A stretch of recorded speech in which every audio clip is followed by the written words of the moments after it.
ஆண்டவரும் இரட்சகரும் மீட்பருமாகிய உன்னதமான இயேசு கிறிஸ்துவின் நாமத்தினால் ஹவுசுபிரியா யூடியூப்லாய் இணைந்து கொள்கிற யாவரையும் வாழ்த்துகிறேன். கர்த்தர் நல்லவர், நம்பத்தக்கவர்.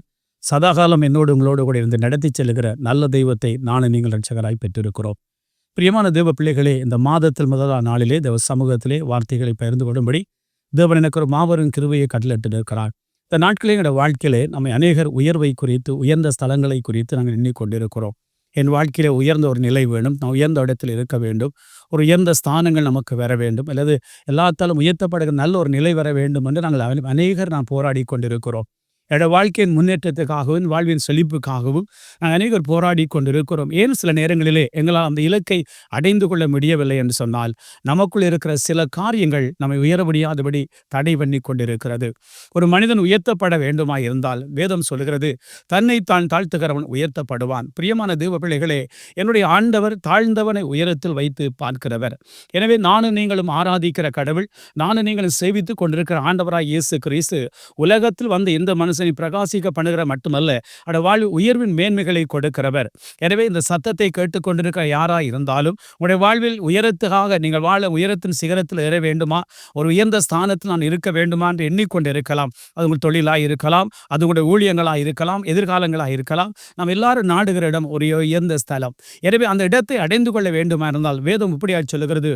யோபின் புத்தகம் 5ஆம் அதிகாரத்தில் 10ஆம் வசனம் இப்படியாக சொல்லுகிறது, தாழ்ந்தவர்களை உயரத்தில் வைத்து துக்கிக்கிறவர்களை ரட்சித்து உயர்த்துகிறார். அப்புறம் யோபு சொல்லுகிறார், அவர் தாழ்ந்தவர்களை உயரத்தில் வைத்து. யாரை அவர் உயர்த்துகிறார் என்றால், தாழ்மையுள்ள இருதயமுடைய ஜனங்களை அவர் உயர்த்துகிறார். தாழ்மையுள்ள ஒரு சிந்தை நமக்குள்ள வேண்டும்.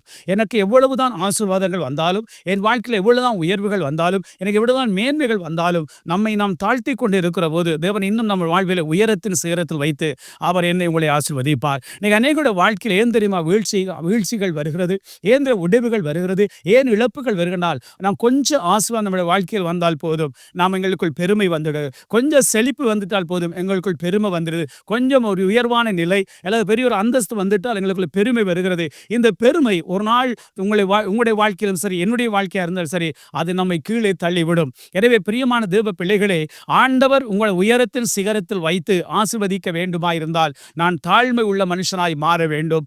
எவ்வளவுதான் என் வாழ்விலே செழிப்புகள் வந்தாலும் எனக்குள் ஒரு தாழ்மையை நான் வைத்துக் கொள்வனா இருந்தால், தாழ்ந்த மனதோடு கூட தாழ்மையாக நான் வாழுகிற போது கர்த்தர் வாழ்வை உயர்த்தி கொண்டே போவார். ஆண்டவராய் இயேசு கிறிஸ்து சிலுவை பரியந்தம் தன்னை தாழ்த்தினதனால் தான் உலக பரியந்தம் உயர்த்தப்பட்டார். எனவே அவர் உன்னதமான தேவன், இந்த வானத்தையும் உண்டாக்கின கடவுள், அண்ட சராசரன் கையில் வைத்திருக்கிற ஆண்டவர், அவர் எப்படி தன்னுடைய வாழ்வை சிலுவை பரியந்தம் தாழ்த்தினார், தன்னை அவர் உயர்த்தினார். பிரியமானவர்களே, எனவே வாழ்க்கையிலே உயர வேண்டுமா இருந்தால், தேவன் உயரத்தில் வைத்து ஆசீர்வதிக்க வேண்டுமா இருந்தால், அவர் தாழ்ந்தவனை மட்டும்தான் உயர்த்துகிறவர். அது மட்டுமல்ல, தூக்கிக்கிற ஒரு ஜனங்களை ரட்சித்து உயர்த்துகிறார் என்று வேதம் சொல்கிறது. இரண்டாவது காரியம், துக்கத்தோடு, வேதனையோடு, போராட்டத்தோடு, கண்ணீரோடு என் வாழ்க்கையில் விடுதலை இல்லை, என் வாழ்க்கையில் சமாதானம் இல்லை, என் வாழ்க்கையில் நிம்மதி இல்லை என்று போராடி கொண்டிருக்க ஒவ்வொரு தேவ வாழ்க்கையிலும் அவர் ரட்சித்து அவர் உயர்த்துகிறவராய் இருக்கிறார். இந்த சத்தத்தை இந்த மாதத்து முதல் நாளிலே கேட்டுக்கொண்டிருக்கிற தேவ பிள்ளைகளே, உடைய மாதம் முழுவதும் கர்த்தர் உங்களை உயர்த்த வேண்டுமா இருந்தால், நீங்கள் தாழ்ந்தவனாய் இருக்க வேண்டும். ஒரு தாழ்ந்த ஒரு நிலை உள்ளவனாய் இருக்க வேண்டும். ஒருவேளை நீங்கள் ஐஸ்வர்யவானாய் இருக்கலாம், ஒருவேளை நீங்கள் படிப்பிலே மேதையா இருக்கலாம், ஒரு ஊழியத்தின் தலை சிறந்த ஊழியக்காரன் இருக்கலாம், ஒருவேளை எங்களுடைய வாழ்க்கையில் ஏதோ ஒரு காரியத்தில் என்னை வைத்து ஆசீர்வதித்திருக்கலாம். அதை கொண்டு என் வாழ்க்கையில பெருமை வரக்கூடாது, அதை கொண்டு என் வாழ்க்கையில மேன்மை வரக்கூடாது, அதை கொண்டு என் வாழ்க்கையில வரட்டு கௌரவம் வரக்கூடாது. அது எல்லாமே குப்பையும் தூசியுமாய் நான் நின்னுகிற போது கர்த்தர் உயர்த்தி நம்மை ஆசீர்வதிக்கிற தேவனாய் இருக்கிறார். பிரியமான தேவ பிள்ளைகளே, என் வாழ்க்கையில எவ்வளவு தாழ்மை இருக்கிறதோ கர்த்தர் அவ்வளவாய் என்னை உயர்த்துவார். எனவே இந்த சத்தத்தை கேட்டுக்கொண்டு யாராய் இருந்தாலும், ஒருவேளை நீங்கள் ஒரு வீழ்ச்சியை நோக்கி போய் கொண்டிருக்கலாம், ஒருவேளை ஆண்டவரே நான் ஆசீர்வாதமாய் இருந்தானே, ஆண்டவரே செழிப்புள்ளவனாய் இருந்தேனே, ஏன் என் வாழ்க்கையில வீழ்ச்சி, ஏன் என் தொழிலில் என் தோல்வி, ஏன் என் ஊழியத்தில் தோல்வி என்று எண்ணிக்கொண்டிருக்கிறீர்களா? உங்களுடைய வாழ்க்கையை நீங்க ஆராய்ந்து பாருங்க. ஒருவேளை எங்களுடைய வாழ்க்கையில மேட்டுமே எங்களை அறியாமல் வந்திருக்கலாம், ஒருவேளை பெருமை என் வாழ்க்கையில வந்திருக்கலாம், ஒருவேளை என் வாழ்க்கையில கீழ்ப்படியாமை வந்திருக்கலாம். அதனால் நான் வீழ்ச்சியை நோக்கி கடந்து போகலாம். இந்த மாதத்தில் தேவன் என்னை உங்களை பார்த்து சொல்லுகிற காரியம், அவர் தாழ்ந்தவனை உயரத்தில் வைத்து நான் இந்த மாதம் முழு என்னை தாழ்த்தி தேவ சமத்தில் ஜெபிக்கிற போது, நாங்கள் தேவ சம தாழ்த்தி எங்களை ஒப்புக் கொடுக்கிற போது கர்த்தர் உயரத்தில் வைத்து நம்மை ஆசீர்வதிப்பார். பிரியமான தேவ பிள்ளைகளே, கடந்த 3 மாதங்கள் இழந்து போன சகல ஆசீர்வாதங்களையும் இந்த 4ஆம் மாதம் 1ஆம் தேதி நீங்கள் பெற்றுக்கொள்ள வேண்டுமா இருந்தால், உங்களுடைய வாழ்க்கையை தாழ்மையை தரித்துக் கொள்ளுங்கள். ஆண்டவர் தாழ்த்துகிறவனை உயர்த்துகிறவர். எவனெல்லாம் தாழ்த்துகிறார்களோ அவர் உயர்த்துகிறவர். அது மட்டுமல்ல, பெருமையுள்ளவனுக்கு ஆண்டவர் தூரத்திலிருந்து அறிகிறார். எனவே எங்கள் வாழ்க்கையில் எந்த பெருமை இருக்கக்கூடாது. நான் வெறும் மண்ணென கர்த்தர் நினைவு கூர்ந்தார். என் ஆண்டவர் எல்லாமே ஆண்டவர் எனக்கு கொடுத்த ஈவு.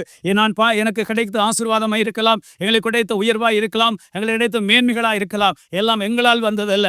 எனக்கும் உங்களுக்கும் கடவுள் கொடுத்த ஈவு என்பதையும் இரக்கம் என்பதையும் மறந்து விடாதீங்க. பிரியமான தேவ பிள்ளைகளே, ஏதோ ஒரு தேசத்தின் மூலையில் இந்த வசனத்தை நீங்கள் கேட்டுக்கொண்டிருக்கலாம். ஒருவேளை கொஞ்சம் ஆசீர்வாதங்கள் உங்களுடைய வாழ்க்கையில் வந்தால் கடந்து போன வாழ்க்கையை நீங்கள் மறந்திருக்கலாம். ஒருவேளை மறந்த சூழ்நிலைக்குள்ளாய் கடந்து போகலாம். அப்படி நிலை வந்தால் கொள்ளுங்கள், உங்களுடைய வாழ்க்கையில் வீழ்ச்சி வரப்போன்னு அர்த்தம். எனவே இந்த கர்த்தருடைய ஆவியான் சொல்லுகிறதை காதுடன் கேட்க கடந்த வார்த்தையும் இந்த மாதத்தில் உங்களை தாழ்த்துங்கள், கர்த்தர் உயர்த்துவார். எவரெல்லாம் தாழ்த்துகிறார்களோ, எவன் தாழ்ந்தவனா இருக்கிறானோ அவன் உயரத்தில் வைத்து அவர் ஆசீர்வதிக்கிறவர். அது மட்டுமல்ல பிரியமானவளை, தூக்கித்து வேதனையோடு இருக்கிறவளை அவர் ரட்சித்து உயரத்தில் வைக்கிறார். எனவே இந்த வாழ்க்கையில் இந்த மாதம் முழுவதும் வாழ்க்கையில விடுதலை வரும். இந்த மாதம் முழுவதும் சமாதம் தேடி வரும். நீங்கள் தேடுகிற நிம்மதி தேடி வரும். நீங்கள் தேடுகிற செழிப்பு உங்களை தேடி வரும். நீங்கள் செய்ய வேண்டிய ஒரே காரியம், தாழ்த்துங்க.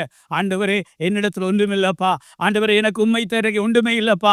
எந்த உயர்வாக இருந்தாலும், எந்த ஆசீர்வாதமாக இருந்தாலும், எந்த ஒரு செழிப்பாக இருந்தாலும் அது உம்முடைய இரக்கத்தால, அது உம்முடைய கிருபையால, அது உம்முடைய தயவ வந்தது என்ற எண்ணம் என் வாழ்க்கையில் இருக்கும் என்றால் கர்த்தர் நிச்சயமாய் ஆசீர்வதிப்பார். பிரியமான தேவ பிள்ளைகளை, இந்த மாதத்தில் கர்த்தர் உங்களை உயர்த்த போகிறார். இந்த மாதம் முழு உயர்ந்த ஆசீர்வாதங்களை கொடுக்க போகிறார். இந்த மாதம் முழு உயர்ந்த செழிப்பை கொடுக்க போகிறார். யாரை உயர்த்துவார் தெரியுமா? தாழ்ந்தவனை உயரத்தில் வைத்து அவர் ஆசீர்வதிப்பார். எனவே நம்மை நாம் தாழ்த்துவோம். எங்களுடைய வாழ்க்கையில் அவரை தவிர ஒன்றுமில்லை எண்ணத்தோடு இருப்போம். இந்த ஆசீர்வாதங்கள் எல்லாம் நிலையல்லது, நிலையற்றது. நாங்கள் பார்க்கிற செழிப்பெல்லாம் நிலையற்றது.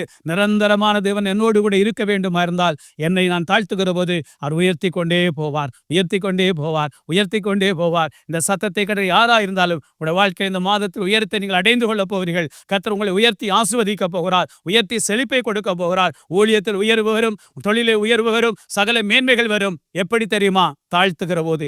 என்னை தாழ்த்துவோம். ஆண்டவரே, எல்லாம் உம்மால் வந்த ஈவென்ற எண்ணத்தோடு நாம் இருப்போமா இருந்தால் அதற்கு நிச்சயமாய் என்னை உங்களை ஆசீர்வதிப்பார். பிரியமானவர்களே, எவ்வளவு உயர்ந்த நிலை வந்தாலும் என்னோட வாழ்க்கையில மேட்டுமையோ, பெருமையோ, அகம்பாவமோ, நான் என்ற கௌரவம் நம்முடைய வாழ்க்கை இல்லாதபடி எல்லாத்தையும் விட்டுட்டு, ஆண்டவரே எல்லாம் நீங்க தந்தன்னு சொல்லி பாருங்க. கர்த்தர் உயர்த்தி கொண்டே ஒரு நாளும் தன்னை தேடுகிற பிள்ளைகளை தேவன் தரையிலே விடுகிறவர் அல்ல. இந்த காலை வேளை இந்த சத்தியத்தை கேட்டு யாராக இருந்தாலும் கண்களை மூடி, ஒருவேளை எனக்குள்ள பெருமை இருக்கலாம், ஒருவேளை எனக்கு ஒரு மேட்டுமை இருக்கலாம், எனக்குள்ள நான் என்ற அகம்பாவம் இருக்கலாம், இந்த எல்லாத்தையும் குப்பை வீசிட்டு சொல்லுங்க, ஆண்டவரே எல்லாம் நீங்க தந்தன்னு எண்ணி பாருங்க. நிச்சயமா உயர்த்துவார். யார் தவறி உயர்த்துவார் என்றால் தாழ்ந்தவனை உயரத்தில் வைத்து ஆசீர்வதிப்பார். என்னோடு கூட தேவனை நோக்கி பாருங்க. நாங்கள் ஒருமித்த தேவனை நோக்கி ஜெபம் பண்ணுவோம். ஆண்டவர், இந்த மாதத்தின் ஆசீர்வாதம் உயர்வு எனக்கு வேணும், செழிப்பின் உயர்வு வேண்டும், ஊழியத்தில் உயர்வு வேண்டும், உழைப்பில் உயர்வு வேண்டும், படிப்பில் உயர்வு வேண்டும், குடும்பத்தில் உயர்வு வேண்டும் என்று கேளுங்கள். அவர் நிச்சயமாய் தந்து ஆசீர்வதிப்பார். என்னோடு கூட தேவனை நோக்கி பாருங்க. பரிசுத்தம் நிறைந்த ஆண்டவரே, இந்த வேளையில் நன்றியுள்ள இதயத்தோடு மை ஸ்தோத்திரிக்கிறோம். கர்த்தாவே, நீர் தாழ்ந்தவனை உயரத்தில் வைத்து ஆசீர்வதிக்கிறீர். ஆண்டவரை தூக்கித்திருக்கிறவனை ரட்சித்து உயர்த்துகிறீர். இந்த வேளையில் யாரெல்லாம் இந்த இடத்தில் தாழ்ந்தவளை தங்களை தாழ்த்தி கொண்டு இருக்கிறார்களோ, ஆண்டவரை எல்லாம் வந்து ஈவன் எண்ணிக்கொண்டு இருக்கிறார்களோ, ஒவ்வொரு குடும்பத்தை கர்த்தர் ஆசீர்வதிக்கும்படியாக நாங்கள் செபிக்கிறோம். துக்கத்தோடு வேதனோடு இருக்கிற பிள்ளைகளை ரட்சித்து கர்த்தாவே உயர்த்துவீராக. ஏழ்மை மறையட்டும், வறுமைகள் எல்லாம் மறையட்டும், கண்ணீர் கவலைகள் மறையட்டும், கடந்தொல்லி கஷ்டம் எல்லாம் மறையட்டும். இந்த மாதவிடும் கர்த்தாவே உடைய உயரத்தின் ஆசீர்வாதங்களை கட்டளிடும்படியாக நாங்கள் செபிக்கிறோம். ஆண்டவரே, நாங்கள் கீழான ஆண்டவரே மேலான நோக்கி பார்க்கிறோம். ஒவ்வொருவரையும் ஆசீர்வதிப்பீராக. இந்த சத்தத்தை கேட்டுக்கொண்டு ஒவ்வொரு குடும்பங்களையும் கர்த்தாவே, யாரெல்லாம் இந்த சத்தத்தை கேட்டு தங்களை தாழ்த்துகிறார்களோ அவர் உயரத்தில் வைத்து ஆசீர்வதிக்கும்படி பிதாகுமார பரிசுத்தாவியின் உன்னதமான கரத்தை ஒப்புக் கொடுத்து செபிக்கிறோம் எங்கள் நல்ல பிதாவே. ஆமேன், ஆமேன். பிரியமான தேவ பிள்ளைகளே, கர்த்தர் தாழ்ந்தளவு உயர்த்துவார். இந்த மாத விடுகளை தாழ்த்துங்கள், நிச்சயமாக உயர்த்தி ஆசீர்வதிப்பாராக. God bless you.